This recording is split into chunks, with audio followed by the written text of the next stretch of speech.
अस्सलाम वालेकुम क्लास। वालेकुम सलाम मैम। कैसे हैं आप सब?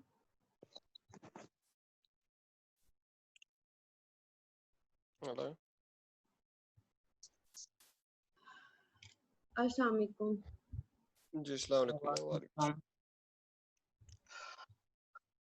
कल हम लोगों ने लास्ट में क्या किया था?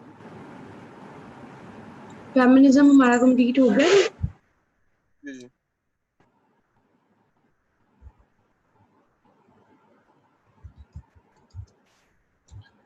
आप लोग क्वेश्चन सोच के आया करें जो आप लोगों ने करने हैं, क्योंकि तो थोड़ा सा रह गया आपका।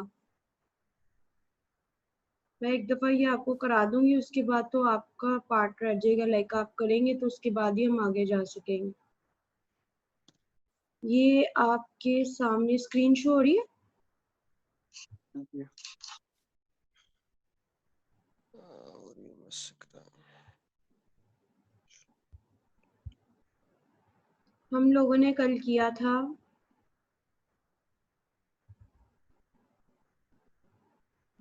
फेमिनिज्म, उसकी मूवमेंट्स और उसकी जो थ्योरीज हैं। ठीक है, मूवमेंट्स भी हमने डिस्कस कर ली थी, first wave, second wave, third wave. उसका डेटा भी मैंने आपके साथ शेयर कर लिया था। ठीक है, बेसिकली ये कोई बहुत ज़्यादा ओवरलैप करती हैं, इसलिए मैंने आपको रिकमेंड किया था कि आप रिस्ट्रिक्ट रहें अपनी रीडिंग के लिहाज से, क्योंकि हर जगह पे गलत फैक्ट्स एंड फिगर फिर दिए होते हैं, फिर आप लोग कंफ्यूज हो जाते हैं। आज हमने जो करना ना, जेंडर एंड डेवलपमेंट करना है। पीछे देख लें आप, हमारे पास कितना कम रह गया है डेटा। मैम वेव हम निकल वो डिस्कस नहीं थी कि हमने तो सिर्फ उससे डिस्कस किया था, साइकोएनालिटिक का मैन फेमिनिज्म और पोस्ट मॉडर्न। बेटा पहले हमने वेव्स की थी, जिनकी स्लाइड्स हैं, आप जरा ग्रुप में देखिए, जी आपको जी याद आ जाएगा। आप जरा वेव्स क्लिक पहले करें। पहले वेव्स की थी, उसके बाद हमने टाइप्स की थी। जब थ्योरीज हमें एंड डेटा नहीं मिला था उसकी पीपीटी में, तो हमने टाइप्स अलग से की थी। और इवन जो पोस्ट मॉडर्न है, मेंस और साइको एनालिटिकल, ये स्लाइड्स में नहीं था, तो मैंने आपको अलग से डेटा प्रोवाइड किया था। आप एक दफा उसको सॉरी देखिए, आपको मैम। याद आ जाएगा। हाँ जी, एक्चुअली ना मैंने नोट्स वहां तक बनाए, वेव के बनाए नहीं है, तो मुझे ये था नहीं था किया। नहीं नहीं, ठीक वो है मैम, मैं हमने चेक। क्लास में पीपीटी में डिस्कस किया, वो मैंने आपके साथ पीपीटी शेयर भी कर दी है। ठीक है, आज हमने किया करना है जेंडर एंड डेवलपमेंट। पीछे हमारे सिर्फ 3 टॉपिक्स रह गए हैं। ठीक है, अब 3 टॉपिक्स हैं और उसके बाद हम लोगों ने पास पेपर करना। ठीक है, इसका सिलेबस बहुत कम होता है, लेकिन इशू ये आता है, सब कुछ सेम लगता है। ठीक है, ऐसे लगता है कि जेंडर को हम जितनी बार मर्जी डिफाइन कर लें, जितनी बार मर्जी इंटरप्रेट कर लें, सारा कुछ ओवरलैप होता है। हालांकि नहीं होता। अगर आपके कॉन्सेप्ट्स क्लियर हैं तो you will amaze to know कि हर चीज एक जो है ना, उसकी एक अपनी वेरिएशन है, हर चीज की अपनी थेरीज हैं, और ओवरलैप हो ही नहीं सकता। ये उन लोगों के लिए ओवरलैप होने का कॉन्सेप्ट जिन लोगों के कॉन्सेप्ट्स नहीं होते, जिन लोगों के पीछे थ्योरेटिकल फ्रेमवर्क नहीं होता। आप लोगों का तो काफी हद तक मैंने कोशिश तो की है। बाकी जहाँ पे आप लोगों का इशू होगा मुझे बताइए साथ साथ में, क्योंकि आपके 3-4 ये हैं, उसके बाद पास पेपर है। और आपको पता है कि पास पेपर भी, इसमें 3-4 ही पास पेपर है। अभी ये न्यू सब्जेक्ट इंट्रोड्यूस हुआ है, तो इसलिए आप अपने क्वेश्चंस को माइंड में साथ साथ में क्लैरिटी करते जाएं, और साथ में इसका जो मैं मटेरियल दे रही हूँ एक बार स्टडी कर लें, ताकि कोई क्वेश्चन है तो मैं कलेक्टिवली आप लोगों को क्लास में एड्रेस कर दूँ। ठीक हो गया? अच्छा जी, बिस्मिल्लाहिर्रहमानिर्रहीम। आज का जो टॉपिक है वो स्टार्ट करते हैं, जेंडर एंड डेवलपमेंट। पहले तो आपने कॉन्सेप्ट हमेशा एक चीज रूल ऑफ थंब याद कर लें कि जब भी कोई चीज है, कोई टर्म है, उसका कोई कोरिलेशन बनता है, तो पहले आपने उसको अंडरस्टैंड करना है। अगर आपकी जेनेरिक बेसिक अंडरस्टैंडिंग होगी तो it would not be big deal, तो आप किसी भी सब्जेक्ट में उसको इनकलकेट कर पाएंगे।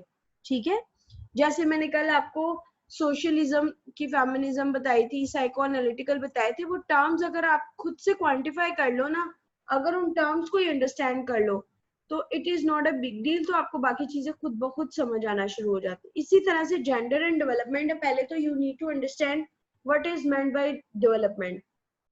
ठीक है, डेवलपमेंट होती क्या है, क्यों ये जरूरी है, इसका क्या रोल है, ये सारी चीजें आपके माइंड में आती है, लेकिन हम उसको जो है ना अपने माइंड को स्ट्रीमलाइन नहीं करते और अल्टीमेटली हमें समझ नहीं आती कि वो क्या कहना चाह रहा है।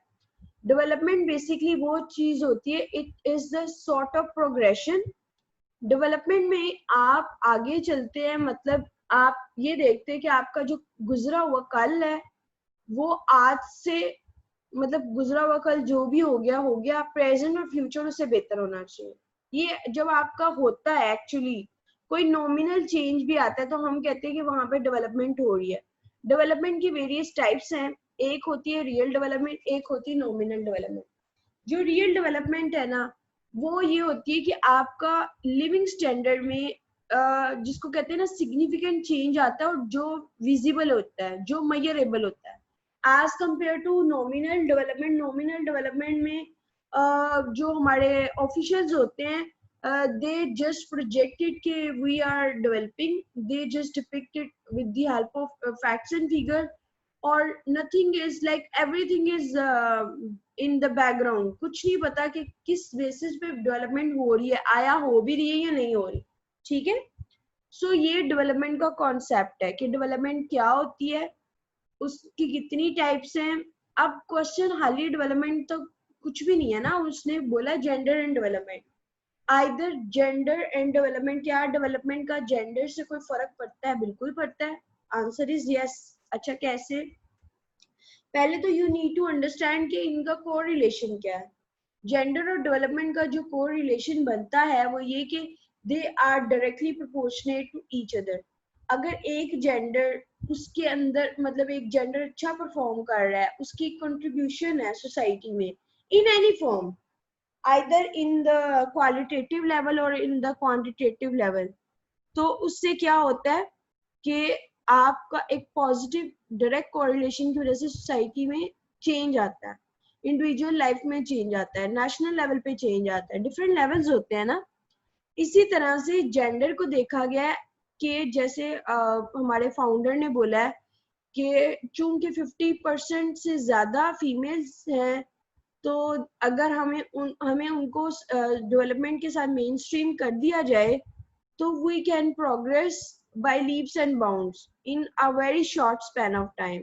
ठीक है, मसला कहाँ पे आता है? हमारी जो मेजोरिटी है जेंडर में वो फीमेल पे कंसिस्टेड है, और फीमेल में ज्यादा जो कंसिस्टेड है वो रूरल बैकग्राउंड से है, और जो रूरल बैकग्राउंड से हैं they do not have any say, they do not have same grooming, same brought up, their education is not their priority. जब एजुकेशन तक बात आती है तो सारी क्वेश्चन के आंसर खुद ही रिजॉल्व हो जाते हैं, क्योंकि जहां से लिटरेसी और जो है ना लैक ऑफ अवेयरनेस जहां से शुरू होती है ना, वहीं से आपके इश्यूज स्टार्ट होना शुरू हो जाते हैं। ठीक है, मतलब वहीं से पॉवर्टी होती है, आपकी डिसीजन मेकिंग नहीं होती, आप अपने आप को दूसरों के, जिसको कहते हैं ना डिपेंडेंट कर देते हैं, सबमिसिव हो जाते हैं। So these are the things कि ये एक जेंडर है। इसी तरह से अगर हम थर्ड जेंडर है हमारे यहाँ पे, ये उसमें डिफेक्ट होता है ना, इसमें उनका तो कोई कसूर नहीं होता, जेनेटिकल डिसऑर्डर होता है। अब इशू ये है कि हमें वो इस चीज को टैबू समझा जाता है और उनको स्ट्रीमलाइन किया जाता है इन द सोसाइटी, और अल्टीमेटली इकोनॉमी और नेशनल लेवल पे जो है उसकी कॉस्ट बियर करनी पड़ती है। ठीक है, हर एक को। अब जब अगर हम थर्ड जेंडर को मेन स्ट्रीम का पार्ट बना लें, उनके लिए कोटा, जैसे कि अभी रिसेंटली एक्टिविटीज इस तरह की लेजिस्लेशन की अमेंडमेंट की गई है, इवन ओपन यूनिवर्सिटीज ने, इस्लामिक इकबाल ओपन यूनिवर्सिटी है, एक दो और यूनिवर्सिटी है, उन्होंने 100% फ्री एजुकेशन का जो है वो मतलब अनाउंसमेंट की है। ना सिर्फ कि ये, बल्कि 100% फी के अलावा उन्हें अदर वे से भी, लाइक जैसे ही उनकी एजुकेशन कंप्लीट होती है उनको इंडक्ट भी कराया जाता है। ठीक है, करियर की एक जो है उनको एक प्लेसमेंट दी जाती है। उसके अलावा बहुत सारे जो है, पहले इस चीज को एक टैबू समझा जाता था, बताया नहीं जाता था, अब जॉब में मेंशन भी किया जाता है। ठीक है, मेल फीमेल अदर, तो you have like now discretionary power, और दूसरा now there is the greater acceptability rate. ये सारी जो मैं आपको लग रहा होगा ये कहानियां, लेकिन आपने इसके अंदर यही कुछ लिखना है। जब तक आपको लिंक नहीं पता होगा, और ये मैंने डिफरेंट जगह से चीजें पढ़ी हुई हैं और मुझे नहीं पता कहाँ आपको मिलेंगी, ठीक है। मतलब इतनी बुक्स आप पढ़ते हो, इतना कुछ पढ़ते हो, भूल जाते हो कि सोर्सेस कौन से थे। तो ये आपको जो डिफरेंट चीजें हैं कि आप उनका मेंशन करें, अमेंडमेंट्स आई हैं, ठीक है। उसके अलावा उनको करियर में जॉब्स, एम्प्लॉयमेंट लेवल पे उनको एक जो है जगह देने की कोशिश की जा रही है। इस तरह से एक लिंक डेवलप हो गया। अगर तो हम जेंडर्स को इक्वल वो दें पार्टिसिपेशन, उनकी जो राइट टू से, उनकी डिसीजन मेकिंग, तो development can't be an elusive dream. Development होने वाली चीज है। बहुत सारे छोटे छोटे से कंट्रीज हैं, लेकिन उन्होंने सिर्फ एक एजेंडा, एक जो है मोटो के सर पे इतना सारा चेंज लाए हैं। जैसे नाइजीरिया है, नाइजीरिया में पहले जो है उनका ये कॉन्सेप्ट है कि वो फीमेल्स को मतलब एज अ थिंग और एज अ स्लेव समझते थे, एज अ, ठीक है। अभी ये चेंज आया वहां पे कि दे हैव मतलब उनको एक मेन स्ट्रीम का पार्ट बनाया जा रहा है, प्लस वहां पे एक मोटो, एक आइडियोलॉजी शुरू की गई थी, अंडर वन रूफ उसका स्लोगन था, ठीक है। अंडर वन रूफ नाइजीरिया में हुई थी। अब इसमें आपने मतलब इस तरह से आपने उसको बताना है।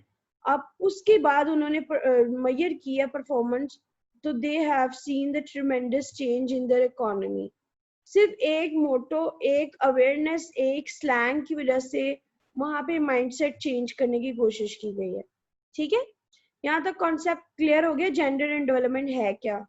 मुझे लगता है आज मोर ऑफ अ लेक्चर, आज गाइडेंस वाला थोड़ा पार्ट कम हो गया, लेकिन कोई बात नहीं, अब आपको बाकी चीजें तो पता चल गई है ना। अच्छा जी, colonial and capitalistic perspective of gender.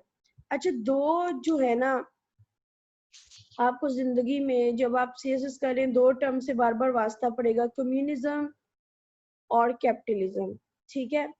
जो कम्युनिज्म है उसमें अगर आपको नहीं ये कॉन्सेप्ट क्लियर, तो प्लीज इसको सबसे पहले क्लियर करें। कम्युनिज्म में सोसाइटी जो फीमेल्स हैं उनको कोई इतना ज्यादा हाईलाइट नहीं किया जाता। अगर हाईलाइट नहीं किया जाता तो उनको सबमिसिव भी नहीं रखा जाता, क्योंकि उनका एक ही एजेंडा है, इक्वालिटी फॉर ऑल, ठीक है। मतलब जितने भी आपकी म्यूचुअल कंट्रीब्यूशन हुई है ना, फॉर इंस्टेंस एक पीस ऑफ लैंड है, एक एरिया, एक यूनिट है, वहां पे यील्ड हुई है 3 लाख फॉर इंस्टेंस। अब उन्होंने उस 3 लाख को इक्वली डिवाइड कर देना है नंबर ऑफ पीपल से। डजेंट मैटर कि क्या उनमें बच्चे हैं, क्या उनमें बूढ़े हैं, क्या उनमें जवान है, या क्या जिसने मेहनत की है या नहीं की, सबको बराबर मिलेगा। अच्छा, ये एक है तो अपीलिंगली अच्छी लग रही है चीज, बट इन रियलिटी अच्छी नहीं होती। क्यों? जब हमारे कंपटीशन होता है तो हम ग्रो करते हैं, तब हम इफेक्टिवनेस, एफिशिएंसी लाने की कोशिश करते हैं। ना सिर्फ कि ये, बल्कि जब हमें पता है कि हमारी चीज को, हमारी एक्टिविटीज को, हमारी एफर्ट्स को रिकॉग्निशन ही नहीं मिलनी, तो हम सब इंटेंशनली, आज आप सबको काम मिला, मैंने खुद देखा आप लोगों को, सबको मैंने कहा जी आपने ये टॉपिक करना है, ये करना है, ये करना है। हार्डली एक बच्चा करता है, ये 2 बच्चे करते हैं, बाकी कहते मिल हो ही जाएगा, चलो जो बाकी लोग कर रहे हैं हमें भी फायदा हो जाएगा। हम लोग म्यूचुअली सेम इंटरेस्ट, सेम गोल पे नहीं चलते, ठीक है। It is natural. कोई इसमें कम्युनिज्म का सबसे बड़ा क्रिटिसिज्म ही यही है कि भाई इसमें आपको सब ने, जिसने मेहनत किया है वो और जिसने नहीं किया वो सब बराबर है। वो हमारे टीचर कहा करते थे हमारे ट्रेनिंग सेंटर में कि अभी तो जो मर्जी कर लो, आप लोग को लगता है कि कोई फर्क नहीं पड़ता ट्रेनिंग से, लेकिन एक बात याद रखना, घोड़ा और गधा कभी बराबर नहीं हो सकता। कहने को ये बात हमारे लिए इंसल्ट थी, लेकिन उसके पीछे एक लॉजिक थी कि जो बंदा घोड़ा वो है जो भागता है, प्रोएक्टिव है, काम करता है, सीखना भी चाहता है, उसमें वो भी है, काम करता भी है। गधा कहता है ठीक है, वक्त के साथ जितनी जरूरत, जितना वजन डालेंगे उतना को बर्दाश्त कर लेंगे, खुद क्या सर खपाई करनी, ठीक है। लेकिन ultimately you can see the difference कि दोनों को जो अगर एक ही ऑफिस में 2-3 घोड़े हैं और बाकी गधे हैं, तो फिर घोड़े ही नजर आते हैं, गधों की कोई इंपॉर्टेंस नहीं है। ठीक है, सो इसीलिए काम की ही वैल्यू है, काम से ही आप रिकॉग्निशन होती है आपकी, चाहे बहुत अप्रोच है, लेकिन अगर आपको कुछ चीज आती नहीं है तो आप उसको क्या करेंगे। फॉर इंस्टेंस आपके पास कोई रेफरेंस है, आपने कहा जी मैंने तो बस रिटर्न, मेरे पास ऐसे के इंस्टेंसेस आते रहते हैं मेरे पास, तो मैं तो फलाना बलोचिस्तान से हूँ, मैं केपी, मेरी तो इजीली पास हो जाऊंगा, आप मुझे बस ये बताएं, आप मुझे किसी तरह से ना ऐसी जगह पे रेफर करें जहां से मैं इंटरव्यू मेरा आसानी से हो जाए, मतलब इंटरव्यू में आप हेल्प करें। ठीक है, अब अल्लाह के बंदे उधर जाके तो बोलना तो तुमने है। फॉर इंस्टेंस कह भी दिया, कोई बहुत बड़ी कोई अप्रोच लगवा भी दी, तो एक जो आपके अंदर लैप्स रहेगा वो सारी जिंदगी रिफ्लेक्ट करेगा, और आप ये भी नहीं कह सकते कि मैं यहाँ पे अपने बलबूते पे हूँ। वैसे तो बहुत सारे लोगों को ये चीज का फर्क ही नहीं पड़ता, they want destiny, they want नहीं नहीं मैं बात नहीं है, ऐसे होता है जब आप सराउंडिंग किसी सोसाइटी में बैठते हैं, किसी कम्युनिटी के अंदर जाके कोई आपकी गैदरिंग होती है, पता लग जाए मैं आपको यही बता रही हूँ, क्लियरली डिफरेंस पता लगता है। वो क्या है, नॉलेज है, वो इजीली डिफरेंशिएट हो जाता है। जी बिल्कुल ये पता तो रियलिटी, लगता है। ये रियलिटी। अच्छा, एक और चीज जो हमारे माइंड में एक फजूल सा माइंडसेट बैठा है ना, कि अगर किसी ने काम नहीं करना या थोड़ा करना है या मतलब बस खाना पूरी करनी है तो उसे गवर्नमेंट जॉब कर लेनी चाहिए। मुझे लगता है जब से अब ये it is a matter of past, अब ऐसे का कोई सीन नहीं है। अब तो सबको काम करना पड़ता है, चाहे कोई एडिशनल, चाहे कमिश्नर के पता नहीं क्या आपकी हायर से हायर पोस्ट है, तो काम। साइड एरियाज पे है ऐसे ही। अगर हम जीबी की बात करें, क्योंकि मेरे लैंड वगैरह उस साइड पर है, कभी अच्छा, मेरे डिप्टी या असिस्टेंट कमिश्नर के साथ लेन देन हो तो ऑफिस में ही नहीं होते, डीसी साहब इधर गए हुए हैं, कमिश्नर साहब आ जाए ही नहीं है, किधर है, हालांकि छोटी सी जगह है, नहीं वो जी आगे गए हुए हैं, वो विजिट पे वो गए बस हुए हैं। बस फिर शायद वही वाली बात है, जगह का शायद फर्क हो। एरिया एरिया का है, क्योंकि मेरी उनसे कोई तो पूछ। मेरी तो इधर जितने भी लोगों से वास्ता पड़ा है या जो भी नजर पड़ी है, आई गो टू नो कि भाई यहाँ पे तो काम करना ही पड़ता है, चाहे वो क्या नहीं कहते हैं, हंस के या रो के, करना तो पड़ता ही है। नहीं नहीं, बहुत ज्यादा इधर तो बड़ा लोड होता है, लेकिन वहां पे वो एंजॉय कर रहे होते एनीवेज हैं। जो है, अभी क्या है कि मैं आपको बात कोई ज्यादा दूर निकल गई है, वापस आ जाए। कॉलोनियल और कैपिटलिस्टिक पर्सपेक्टिव होता है, अगर तो आपने कॉलोनियलिज्म और कैपिटलिज्म के कॉन्सेप्ट को नहीं पता तो उसको पढ़ लें, क्योंकि ये चीज आपकी जान नहीं छोड़ेगा एंड डे तक। ठीक है, अब इसमें उन्होंने एप्लीकेशन की हुई है कि जेंडर का पर्सपेक्टिव क्या है। जितनी भी कॉलोनियल और कैपिटलिस्टिक क्लास है ना, वो जेंडर को खास तौर पे फीमेल्स को जो है एज अ थिंग लेते हैं। ठीक है, और उन्होंने इंटेंशनली मेल्स को डोमिनेट कराया होता है, बेसिकली फ्यूडलिज्म है। ठीक है, अगर वन लाइनर आपको बताया जाए कि कॉलोनियल और कैपिटलिस्टिक पर्सपेक्टिव क्या है, तो डोमिनेंट होते हैं। ठीक है, इसमें रूट्स, कल्चरल रूट्स होती हैं, और उनको एज अ प्रॉपर्टी समझा जाता है, as a source of thing समझा जाता है, as a source of ownership समझा जाता है। तो ये बॉटम लाइन है। ठीक, अभी मैं आपको इसका मटेरियल भी भेज देती हूँ, मतलब दिखा देती हूँ, बट आप पहले जनरल अंडरस्टैंडिंग ले लें।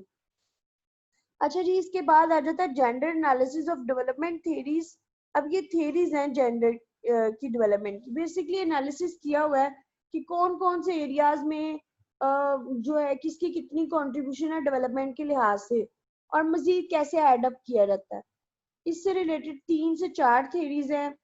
उसमें एक मॉडर्नाइजेशन थ्योरी है, बेसिकली आईआर की पोल साइंस की थ्योरीज को इंपोर्ट किया गया है और उसको with reference to gender apply किया है, बाकी कुछ भी नहीं है। ठीक है, मतलब जो ऑलरेडी वर्ल्ड सिस्टम थ्योरी में सिस्टम्स जो ऑलरेडी प्रिवेल करते हैं वही कैपिटलिज्म सोशलिज्म वाला। ठीक है, उन सिस्टम्स को अप्लाई किया विद रेफरेंस टू जेंडर। इसी तरह से स्ट्रक्चरल फंक्शनलिज्म, ये इंपॉर्टेंट है, इसको स्टैटिक कर लें। स्ट्रक्चरल फंक्शनलिज्म ये बहुत इंपॉर्टेंट कॉन्सेप्ट है जेंडर एंड डेवलपमेंट का। इसमें बेसिकली क्या होता है, दो चीजें यू नीड टू अंडरस्टैंड, एक होता है स्ट्रक्चरलिज्म, एक होता है फंक्शनलिज्म। इन्होंने दोनों इकट्ठी कर दिए, पहले आप उनको अलग करके समझ लें।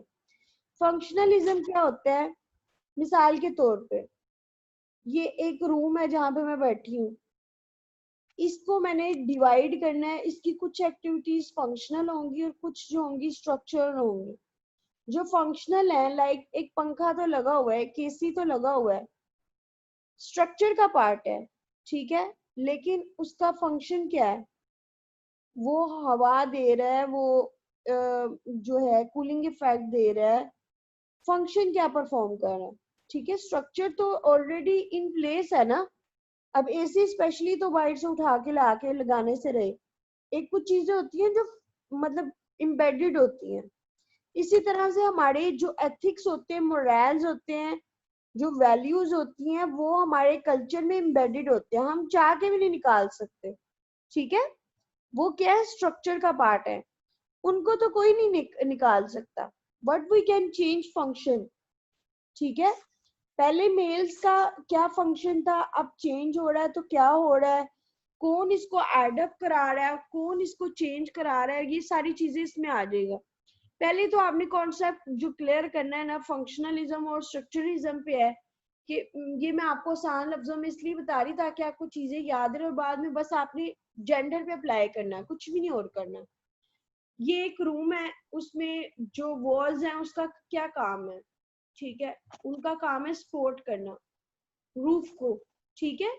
दो चीजें हो गई, ये क्या है, स्ट्रक्चर की बात है अभी तक। जो सपोर्ट देना है वो क्या फंक्शन है।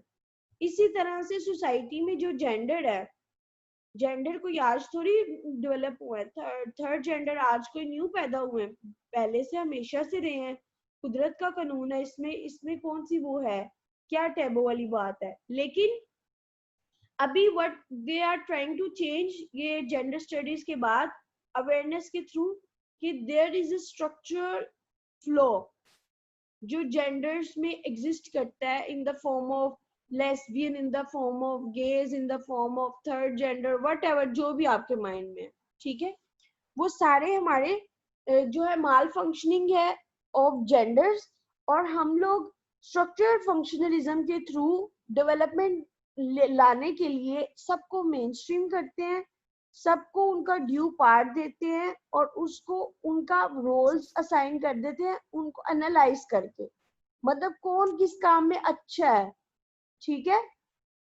पहले कहा जाता था कि डिसीजन मेकिंग सिर्फ मेल्स ही अच्छे कर सकते हैं, अभी न्यू रिसर्च के मुताबिक females are less prone to corruption, they are more responsible towards their work, they show responsibility। ये चीजें पहले नहीं थी, अगर थी भी तो उनके अवेयरनेस का पार्ट नहीं थी, मतलब प्रैक्टिस नहीं थी। अभी ये चीज हो रही है, तो जब ऐसा होगा तो ऑलरेडी एग्जिस्टेंस तो है ना, ऑफिसेस बने हुए हैं, फंक्शन क्या है, अब उनको मेन स्ट्रीम करना, ठीक है। यहाँ तक बात क्लियर है सबको? जी जी। अच्छा जी, फिर आ जाता है हमारे पास जेंडर अप्रोचेस टू डेवलपमेंट।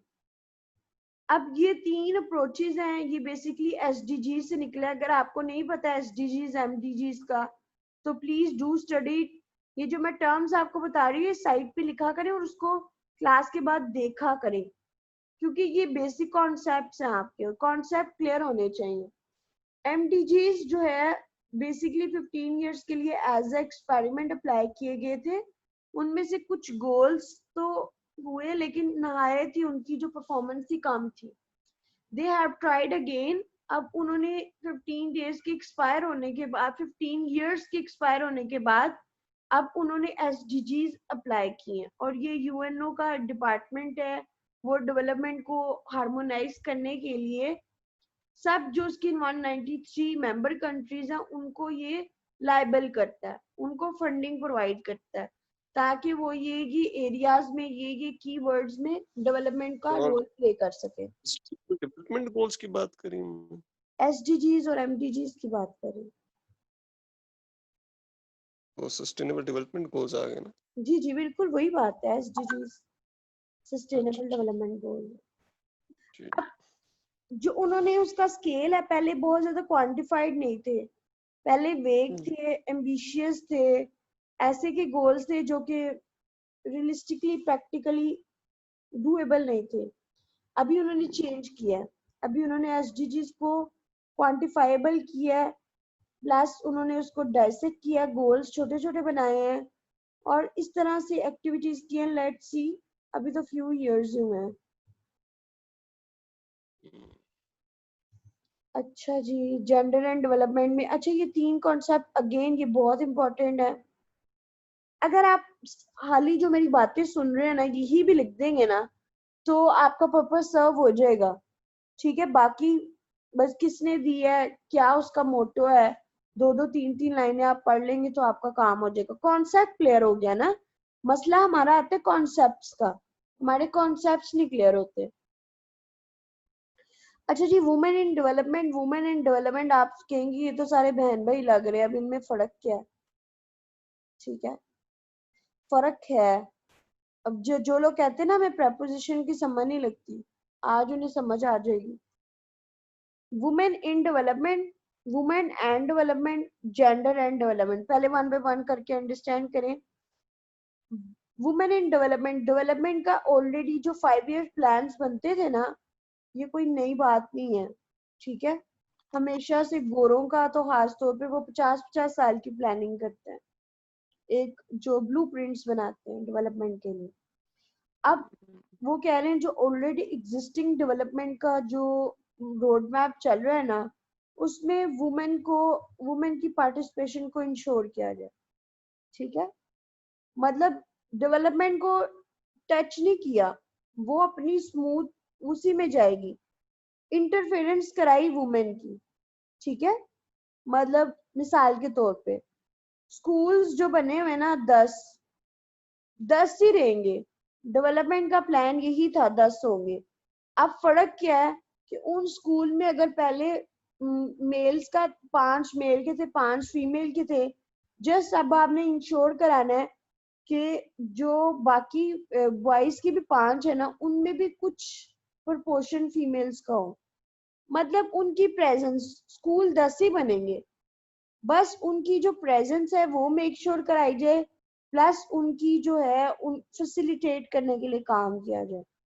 मिसाल के तौर पे ऑर्गेनाइजेशंस आज थोड़ी बनी है गवर्नमेंट की, पहले से ही है, बस वुमेन इन डेवलपमेंट में ये कॉन्सेप्ट इंट्रोड्यूस कराया गया कि उनको वहीं पे डे केयर सेंटर्स प्रोवाइड किए जाए। ठीक है, ताकि उनका जो माइंडसेट है, जो उनको हर वक्त फिक्र लगी रहती है कि पीछे मेरे बच्चे हैं, वो भी उनका एक इम्पोर्टेंट रोल होता है to brought up the children. तो वो वाला जो उनका रोल है एट द होम, वो उसको कुछ हद तक फैसिलिटेट कर रहे हैं। ये क्या, women in development. Development organisation पहले से बनी है, बस एक कमरा हाथ में महसूस कर दिया कि भाई ये डे केयर सेंटर। बात समझ आ गई?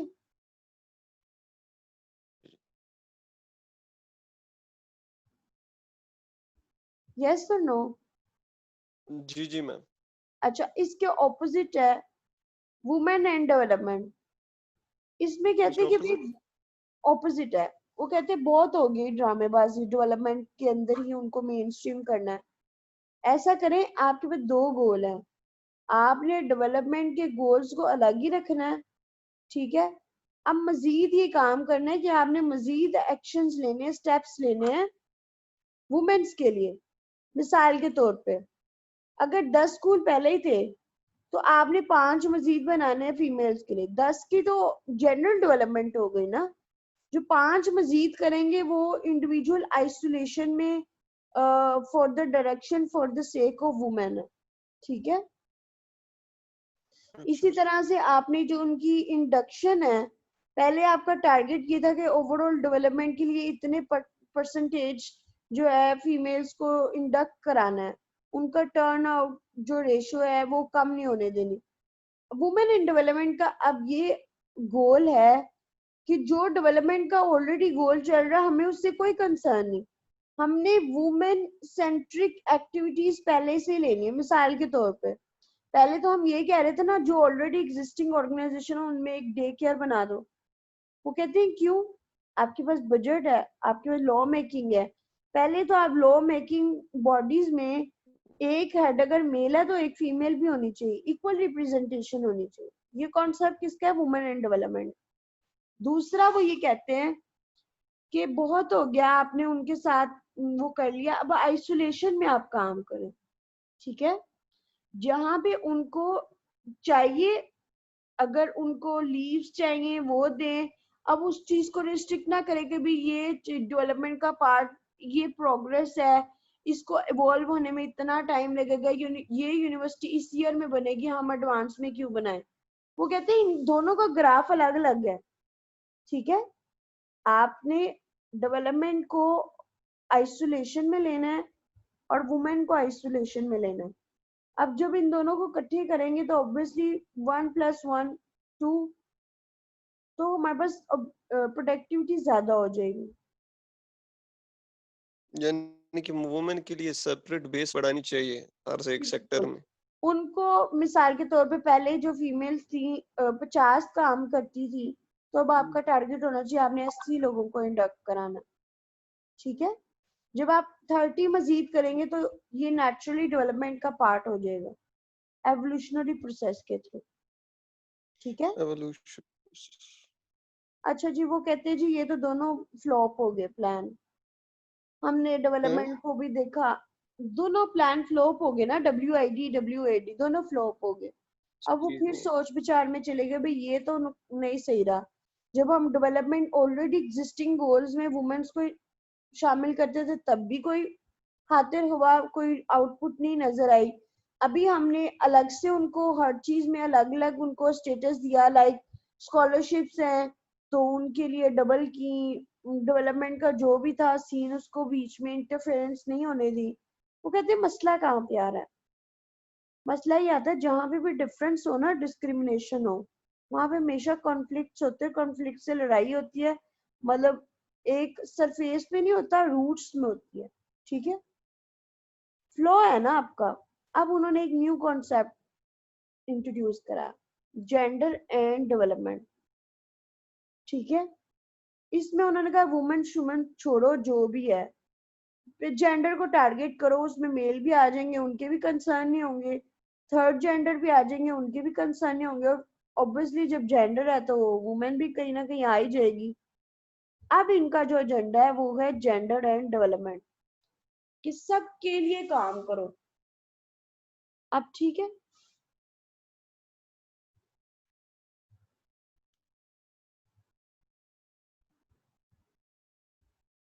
ठीक है।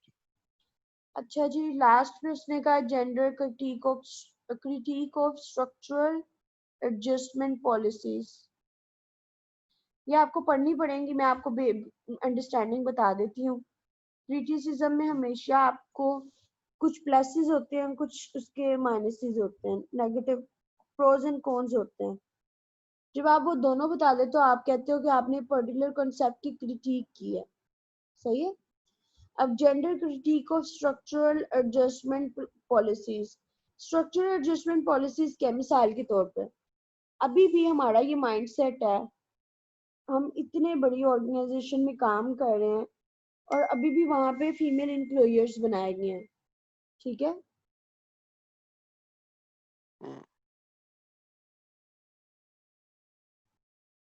एक मिनट,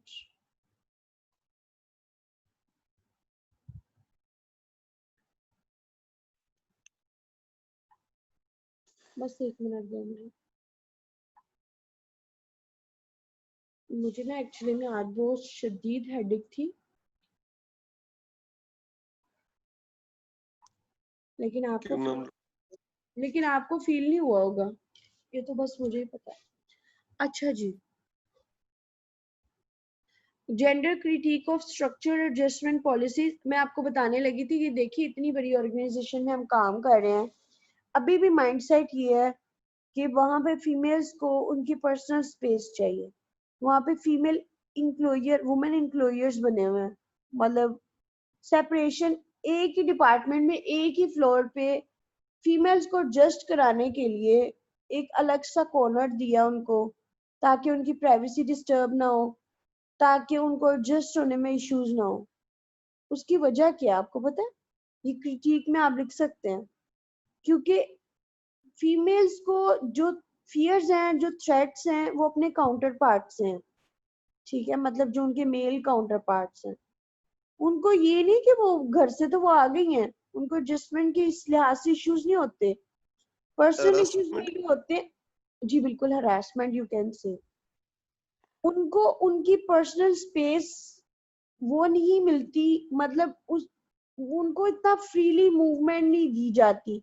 अगर कोई फीमेल फ्रीली मूव करती है, मतलब इजी, मतलब फ्रैंक होती है, तो उसको बहुत ज्यादा sarcastically यू कैन से उसको एक बैकलैश मिलता है, ठीक है। और इस तरह से जब ये जो स्ट्रक्चर एडजस्टमेंट पॉलिसीज हैं, बेसिकली अब देखें फॉर इंस्टेंस एक फ्लोर है, उसमें इन लोगों ने तो अक्लमंदी की कि एक फीमेल एम्प्लॉयर बना दिए, चले भाई उनको एडजस्टमेंट में इश्यूज ना हो। लेकिन what about the small micro level organisation? They don't have such funds, ठीक है, they don't have enough resources. वो कहते हैं हम इनको इतने प्यार से नाजुक मिजाजी से रखने से बेहतर हम मर्दों को ना रख ले, इनको क्या सुरखाब के पड़ लगे, हम इनको ही रखें। तो ये क्रिटिक होती है। स्ट्रक्चरल एडजस्टमेंट पॉलिसीज वो होती हैं, जैसे अब आपने फीमेल आप फीमेल स्टाफ भी वर्क करता है, तो it is incumbent on you कि अब आपने जो एक फीमेल के लिए जो हरासमेंट के लिए अलग से एक छोटा सा ग्रुप या कंसर्न पर्सन बनाने हैं, उनके फंड्स भी एलोकेट करने हैं, ठीक है। इसी तरह से उससे फीमेल पार्ट हैं, तो आपने उनको डे केयर सेंटर की फैसिलिटी प्रोवाइड करनी है। जी बताइए अली। ताकि उनको इतने फैसिलिटेशन और उनके लिए जो इतने स्टेप्स लेने पड़े एक्स्ट्रा वो ना लेने पड़े, तो उसके बिल्कुल। लिए डायरेक्ट में किया जाए। अब स्ट्रक्चर ये अगर देखिए, मैंने आपको पहले स्ट्रक्चर समझा दिया ना, स्ट्रक्चर क्या होता है, which can't be changed and which is more or less like a physical, ठीक है। अब आपको पता चल गया कि स्ट्रक्चर एडजस्टमेंट पॉलिसीज में क्या क्या आता है।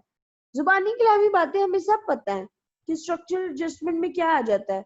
एक तो कन्विंस करना कि जिसने लड़की ने जॉब करनी है, ठीक है, पहली तो बात है, कहा जाता है तुम्हें जरूरत ही क्या है जॉब करने की, बाबा तुम उसको वही सेम फैसिलिटीज घर पे दो, तो उसको क्या जरूरत पड़ी है वो जाए, ठीक है। सही फॉर इंस्टेंस अगर किसी की पर्सनल प्रेफरेंस है, तो आप कौन होते हो उसको ये बताने वाले कि what you need to do and what you do not need to do.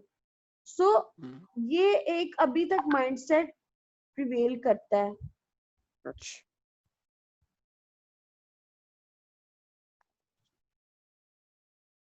IMF सही। का और एसएपीस का, जी बिल्कुल होता है, यूएनओ का है, सार्क का है। बेसिकली स्ट्रक्चरल एडजस्टमेंट पॉलिसीज जो होती है ना, ये हम खुद तो अक्लमंदाना खुद कभी मेहनत नहीं करते। जब हमें पीछे से पुश मिलता है ना, पीछे से थप्पड़ पड़ते हैं कि भाई हम आपको इतने फंड्स दे रहे हैं, इसको यहाँ यहाँ एलोकेट करो, फिर हम अगर 10 रुपए फंड मिल रहे हैं तो उसमें से 1 रुपया लगा देते हैं बस, और वो भी बहुत एहसान के साथ, ठीक है। तो सुपर ऑर्गेनाइजेशन का रोल तो है, उनकी वजह से ही फेमिनिज्म को पुश मिल रहा है, उनकी वजह से बाद में वो अपनी मनमानियां भी कराते हैं, दैट्स अ सेपरेट डिबेट, कि बात भी हम पैसे वो हमें देते हैं, बात भी हम उनकी मान लेते हैं ग्लोबलाइजेशन को प्रमोट करने के लिए। लेकिन कुछ ऐसे कि अनप्लेजेंट काम भी वो फिर हमें कहते हैं जो कि हमारे कल्चर का पार्ट नहीं होता, जैसे अभी वो हमें पुश कर रहे हैं कि